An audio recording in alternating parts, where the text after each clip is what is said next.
आओ बैठो यहाँ। मैं ये उठा लेता हूँ। चलो आओ बैठो बेटी। मैंने तुम्हारे लिए खास मुरब्बा बनाया है, इससे तुम्हें बहुत ताकत मिलेगी। हाँ बेटी, देखो इस वक्त तुम्हें बहुत संभल कर रहना होगा। विलादत के बाद के दिन आसान नहीं होते। अपनी सेहत को हरगिज नजरअंदाज मत करना, समझी?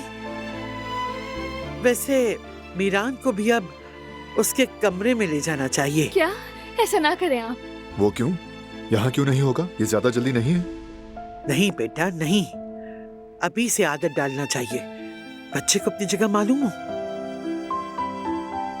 मेरा दिल नहीं मानता, मैं अलग नहीं रह सकती हूँ अपने बेटे से। बेटी, ये बड़ा सा महलनुमा घर है, हम बहुत सारे लोग हैं, देखभाल कर लेंगे। वैसे भी तुम्हारे लिए यही बेहतर है।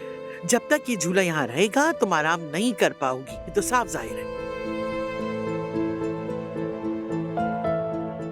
दादी जान ठीक कह रही हैं।